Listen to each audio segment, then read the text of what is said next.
I'm Colleen Holder and this is Let's Talk Tobago. Today we're at Tobago Plantations Beach and Golf Resort in Lowlands, and it's here you'll find Villa number 82, a luxury 3-bedroom accommodation. This place is managed by Sugar Mills Suites, the rental and marketing arm of Tobago Plantations Limited.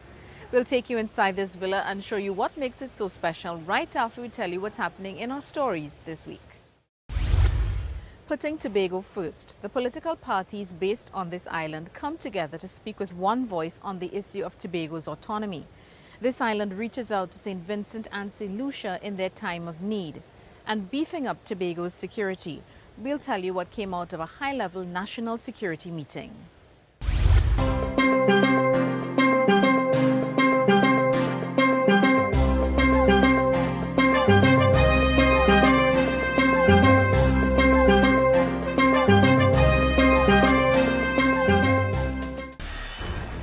Tobago, ready to provide your community with the highest degree of professional services in emergency response. Contact CERT Mariah at 660-0065 or CERT Speyside at 660-6096. CERT 24-hour services, emergencies, medical or other. CERT Pro, the new face of emergency management.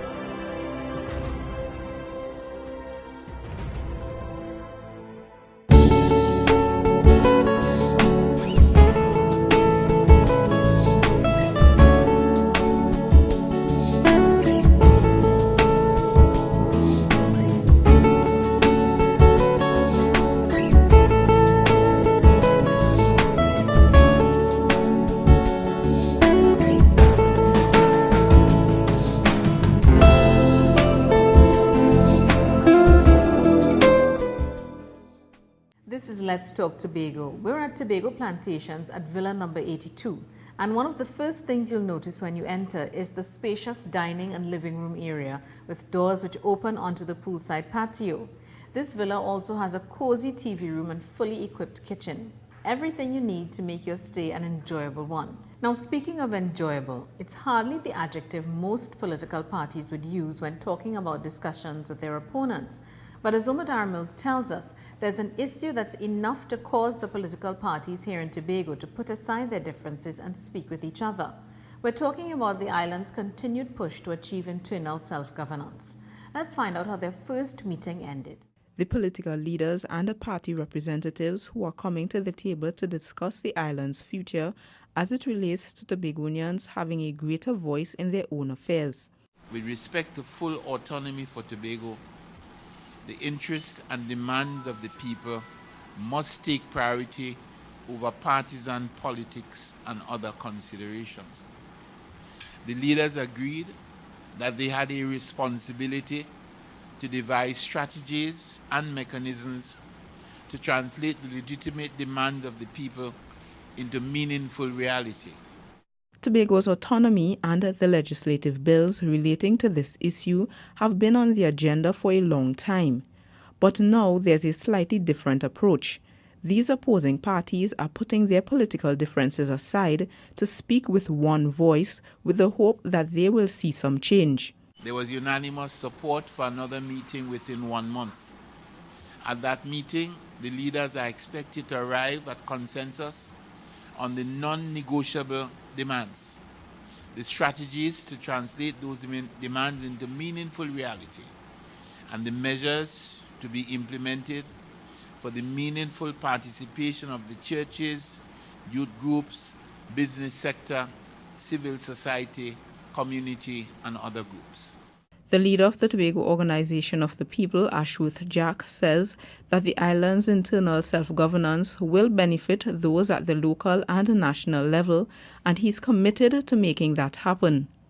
We have, as we have always done, will continue to work in the best interests of the people of Tobago to ensure that future generations of Tobagonians will be able to make decisions that affect them here in Tobago by the persons who reside in the island of Tobago. The leader of the Tobago Platform of Truth, Ho-Choi Charles, is pleased with the united stance that all the political parties are taking on the matter. We ought to meet and we ought to speak for Tobago with one voice, because Tobago issue is an issue of liberation and empowerment of the people of Tobago. That is the Tobago issue. And we could not do it as individuals, as separate groups. Political representatives from each of the parties were present, including Ashworth Jack, leader of the Tobago Organization of the People, Ho-Choi Charles, leader of the Tobago Platform of Truth, and chairman of the Tobago Council for the People's National Movement, Neil Wilson. I'm Umadara Mills for Let's Talk Tobago. It was a nightmare which started on Christmas Eve and continued into Christmas Day for our Caribbean neighbours, Dominica, St. Lucia and St. Vincent and the Grenadines. Severe rains and high winds caused massive flooding and landslides and killed 18 persons. Several others are still missing, and the cleanup bill is expected to be in the millions. The Prime Minister of St. Vincent and the Grenadines, Dr. Ralph Gonsalves, described it as a disaster on a scale the island had not seen in living memory. And as they begin the process of rebuilding and putting their lives back together, Tobagonians helped to raise thousands of dollars for their Caribbean neighbours.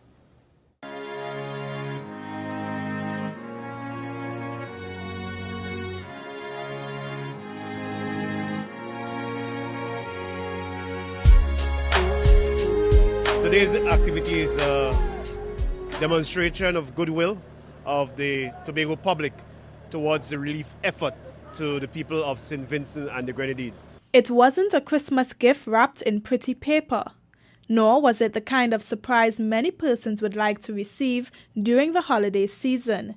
It was a catastrophe, a storm that killed 8 people and damaged many houses in St. Vincent. Tobago is now reaching out to its neighbours, extending a helping hand. Some 110 cases of water, 25 packs of diapers, 6 wheelbarrows, 24 steel shovels, hardware supplies, medical relief items, toiletries and cuts have been donated by the public. So we want to say a special thank you to those persons who would have contributed to this effort. Also the staff at TEMA who have demonstrated going beyond the call of duty once again to ensure that this mission reach a certain level of success. The donation request began at 8 a.m. on December 30th and was extended into the new year. These things will be taken to Trinidad on the first boat that leaves, which is the TNT Spirit, the fast ferry in the morning to Trinidad. It will sojourn, whereby we'll take up additional cargo, at least 5 containers of equipment and supplies, relief items, to be taken to the people of St. Vincent and the Grenadines. After the first relief drive, TEMA estimated that it collected $115,000 worth of relief items. I'm Davia Chambers for Let's Talk Tobago. As you know, this island depends on tourism as its main source of income, and Tobago prides itself on being safe and serene. The issue now is how to translate this into actions which will ensure Tobagonians and tourists experience the safety boasted about. Well, it began with a high-level national security delegation from Port of Spain coming to Tobago to discuss crime-fighting plans and new initiatives. Here are the highlights from those talks designed to address the special needs of this island. Tobago has beautiful beaches and pristine forests, and these elements attract tourists to our island every year. But there are other components which are important in ensuring that visitors and residents feel comfortable and relaxed. Security, a major issue, and with the importance of the tourism sector, there are plans to implement a tourist-oriented crime-fighting plan. The issue of the tourism policing unit was once again discussed. It is something that is on the table for quite some time now. The Commissioner of Police did indicate that by the end of January 2014, we will have the strategy and also the plan of action that will roll out the strategies behind the tourism policing unit. Tourism policing will also see more security at the various tourist sites on the island, with more CCTV cameras and police patrols. And in order to do this kind of policing, there are plans to supply the island with more resources. We did get a commitment that within the next month or so, there would be new vehicles sent to Tobago. Again, the question of manpower, there should be an increase in the manpower, and of course, meaning that the surveillance would be beefed up, and we should have also better equipment. While the fight will be ramped up on the ground, there are calls to separate Tobago's crime statistics from that of Trinidad so as to give the island a more favorable image. We know that crime in Tobago is by far lower than Trinidad, and we also want to ensure that our marketing efforts are not stymied with the overall or the national crime statistics. So one of the important areas we discussed is to ensure that we have disaggregated data.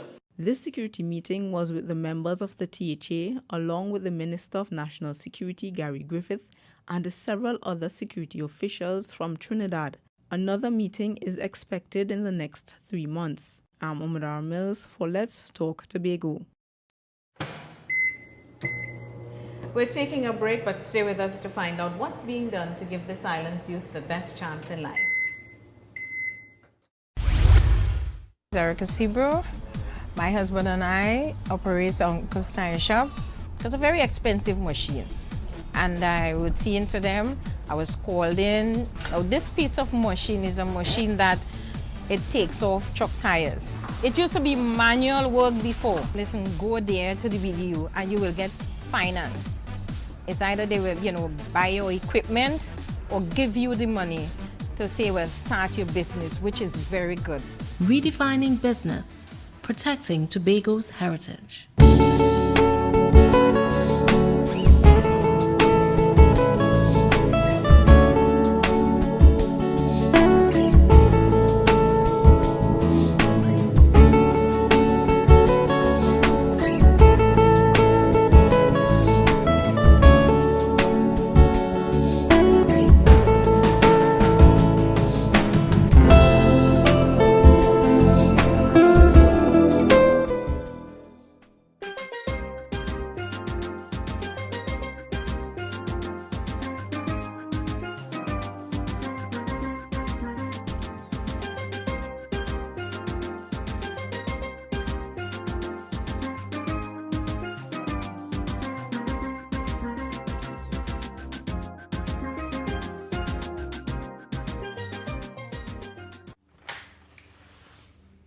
Thanks for staying with us. You're viewing Let's Talk Tobago, coming to you from the captivating Villa number 82 at Tobago Plantations in Lowlands.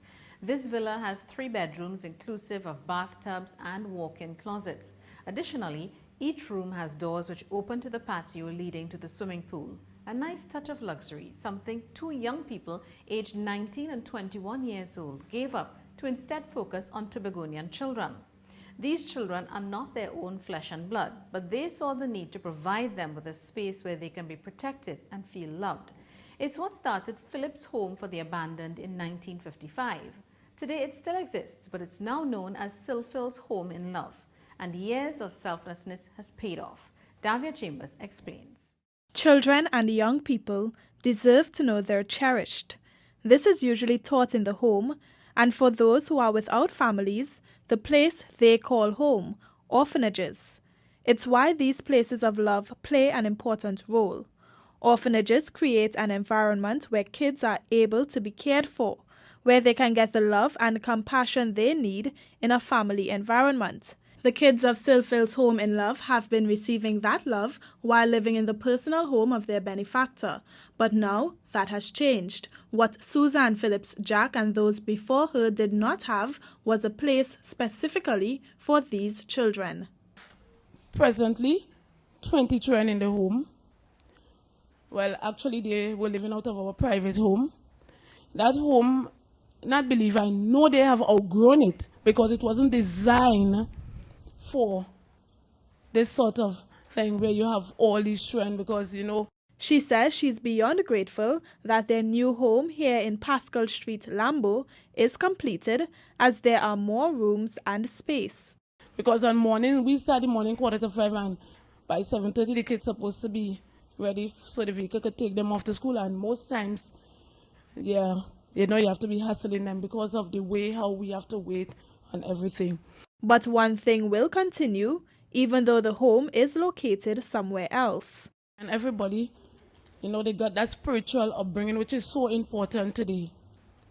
And we are still continuing it. The home was partially funded by the Tobago House of Assembly. The Chief Secretary of Lowlands says this was done because of the love of humanity and service to children. About 250 children have passed through the home since its inception. I'm Davia Chambers for Let's Talk Tobago. A new year is upon us, but the problems faced by the Tobagonian youths are still with us. They still have challenges dealing with school, balancing their education with leisure, community work, and the ever-invasive social media. But in an effort to keep them on the path to living healthy and productive lives for this new year and beyond, there are some programs established specifically for them. Carnival is a couple months away, and many young persons are already gearing up to play themselves and enjoy the freedom this season brings. And for some, it's a time when they may not make the best choices as it relates to their health. For this, the Department of Youth Affairs will be hosting its annual My Help or Mobile Youth Healthy Lifestyles program, a theatre-style caravan done to encourage youths to stay on the right path with regards to their sexual and physical health. We'll also want to engage again in the school caravan and community caravans pre and post carnival, in terms of highlighting some of the at-risk behaviors young people engaging and allowing them to make better choices during those periods. And they'll also be tackling a very serious matter which they are noticing on the social media scene. Bullying is an issue we want to address, actually. It's sort of, it's on the rise. It's more visible now than anything else. And as such, that is one of the issues we want to treat in this year, one of our school caravan topics. Young Tobagonians will also get the chance to see how other youths live. What we do is to have a local leg of that, building that youth exchange program, then to take it to whether we'll build a bridge in a regional country or international country as well. The DYA Challenge, a sporting event which fosters healthy competition among teams, is another annual activity on the department's calendar. This year we want to host the third edition of our DYA Challenge, which is again along the healthy lifestyle but promoting healthy competition among young people. Other activities for 2014 are a month of activities for those in youth and faith-based organizations during the July-August vacation and the annual Youth Awards. I'm Umadara Mills for Let's Talk Tobago. It's an investment to assist those organizations that serve Tobago, those groups that look after the less fortunate or needy children and in some instances foster spiritual growth. These groups are getting much needed financial help for their cause and to help them continue the good work they're doing on this island. A Christmas party for needy children and families, a Christmas concert, and a gospel all-inclusive. The organizations that hosted all those events, all for a worthy cause, received financial assistance from the Office of the Chief Secretary. Oh, it was awesome. We were able to give at least 400 children toys, and they were treated to the very best. We had things like the bouncy castle, we had trampoline, we had bumper cars, and obviously we had a lot of music and fun for the kids on that day. We had also not only the children were there, but they were accompanied by their parents. We had about 125 parents that accompanied the children. The Kiwanis Club of Scarborough says they plan to utilize their funds in a project geared towards helping vulnerable children. Well, we received $500. We had requested it for assistance with our Christmas concert. The concert has gone. It was a success. We'll just continue using it for the assistance of our children because, as you know, Kiwanis Club is a club that focuses on the development of children. And this other individual plans to continue to motivate youth through the Ministry of Music. We received $4,500 today, and that represented what we were doing in November the 9th concerning our Chapter 7 release, which represented 7 years of ministry, or 7 years in music, as the name positive. So it will continue to go towards that as we continue to, offset all our expenses. A total of $15,000 was distributed. I'm Davia Chambers for Let's Talk Tobago. It's time to take another break, but coming up, celebrating Mark London's big win. He's the N3A's male junior athlete for 2013. Sit Tobago, ready to provide your community with the highest degree of professional services in emergency response. Contact Sit Mariah at 660-0065 or Sit Speyside at 660-6096. Sit 24-hour services, emergencies, medical or other. Sit Pro, the new face of emergency management.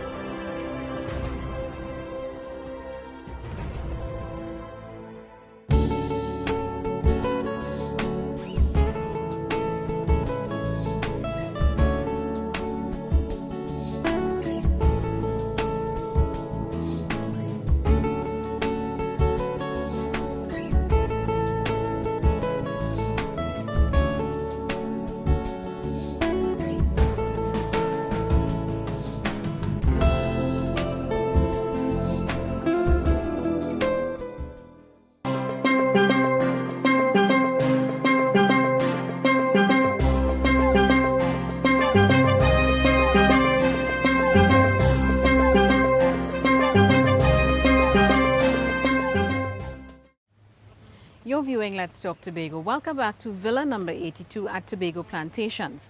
Now, this villa is only a 10-minute walk from Little Rockley Bay in Lambo, where you can enjoy activities like windsurfing. But for those who just want to soak up the sun, you can do it right here at the villa's private backyard pool. Now, our next story celebrates this island and one of its very accomplished track athletes. The National Association of Athletics Administration of Trinidad and Tobago, not a Tobago-based group, has voted Mark London the highest-ranked junior athlete for 2013. The association usually holds an awards ceremony that recognizes the best athletes within a given year. Last year was a good one for Tobago. This island walked away the winners of the National Secondary Schools Track and Field Championship and with the majority of prizes during a regional table tennis tournament in Guyana. Omadara Mills chatted with Mark and his coach to find out what this honor means to him and this island. I remember when Mark was about 9 years old, it was surprising that Mark ran a race from Grafton to Plymouth. And when I drive across Plymouth, he was across there. I thought somebody gave him a ride. So since that time, he was impressive. 19-year-old Mark London of the Zenith Sports Club has worked hard for the 2013 athletic season and has had many successes. Among them is winning 2 gold medals at the 2013 Carifta Games. For his diligence and discipline, he is now the N3A's top junior athlete. I know that I put in a lot of hard work coming towards that 2013 season, seeing that it was my last year under 20 as well. So, I just went out and did my best in each and every single event and was very proud to hear that I won this award. Mark also picked up the N3A's top under-20 track athlete award. But this sportman is an all-rounder. Besides track, Mark also swims and cycles, winning gold in the Division 3 of the 2013 International Cycling Classic. My motto has been, just never give up. I came across a lot of bumps in the road while striving, and I would say just keep going, keep pushing, never give up. And the main thing as well, you have to have discipline, stay focused, and just try your best, as you go along. And once you have a passion for the sport, you can never go wrong. And many of his club's members admire his determination and hard work. Since I have known Mark in this club, he has been achieving every year. Sometimes he may go through a difficult hurdle, but he overcomes it and he achieves whatever he set his mind out to. And that is one of the things that I admire about him. The THA also recognized Mark's achievements for the 2013 season.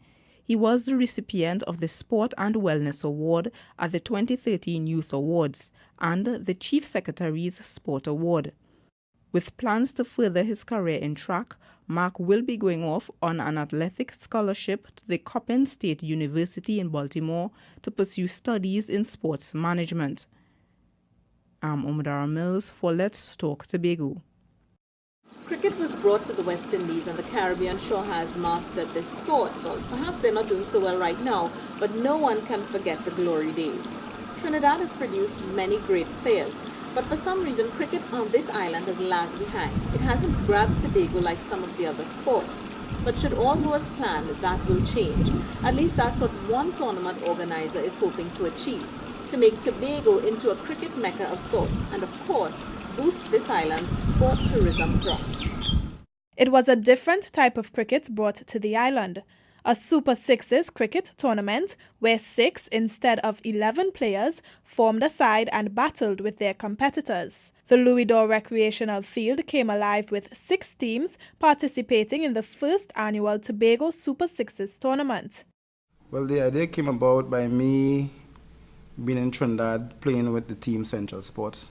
And then my team took part in a Super Sixes tournament in Trinidad at Monroe Road, which we were the winners of that tournament. Being there and seeing the tournament and seeing how successful it was, I then thought of the whole idea of bringing it to Tobago. And that he did. Mr. John brought the tournament to the island because of the immense benefits it will have on the participating cricketers. Being in consultation with my team, Central Sports, and other managers from different teams in Trinidad who have shown the desire to come to Tobago on that day to see and scout the players of Tobago in order to take part in the National League in Trinidad. So I'm expecting the players of Tobago to showcase their talent on that day.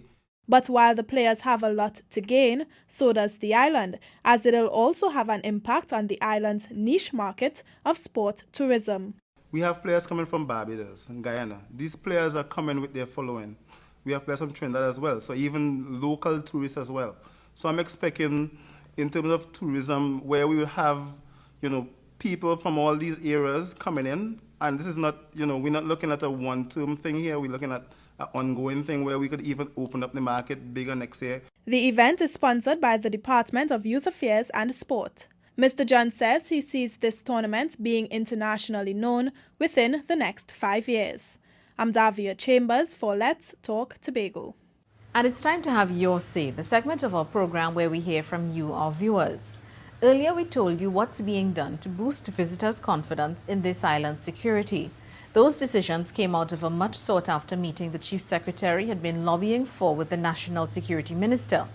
The Tobago House of Assembly believes that this island's security situation warrants special attention, and any national security plan should give separate consideration to Tobago. The Chief Secretary says it's the only way this island will continue to be the paradise it markets itself as. Well, it's early days yet, but there's a commitment to meet more often. So today we're asking, do you believe Tobago's security will be given the special attention it needs now that there's been an agreement to meet every 3 months instead of twice a year? This is what you said.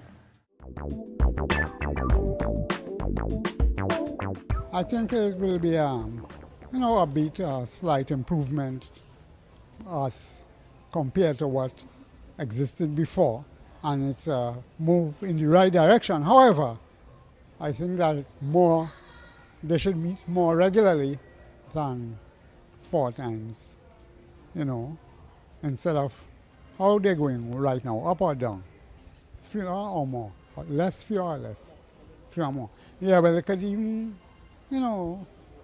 beef it up a little more now, do a little more. I'm hopeful that it will come off the way they say. Once they put their head together, I guess they could achieve it, yes. We have a problem with that.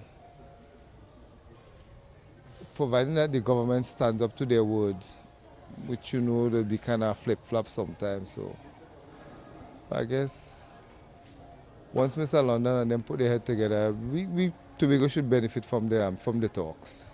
Yes, I think they will be given the attention they need, because at 4 times a year would give them enough time to carry the issues they need addressed every time they go to these meetings. It's very good for the island. It's a normal routine check for everybody to know what's taking place on the island, and it's very secure, so everybody could come to be safe on the island and everybody could be enjoying itself, for tourists and Trinidadians and Tobagonians to be safe. Because you see what's going on right now. We don't know what's taking place, so we just want we police and everybody come as one.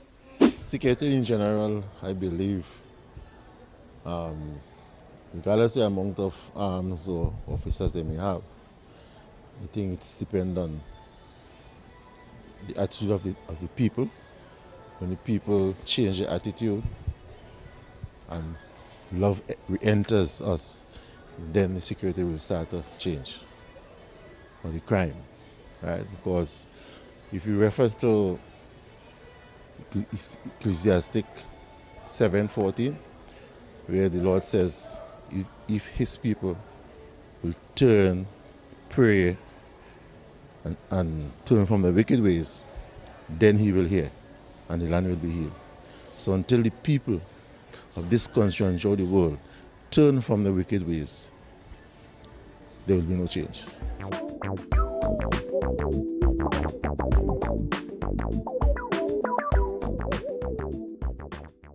And that's how we bring this week's edition of Let's Talk Tobago to a close.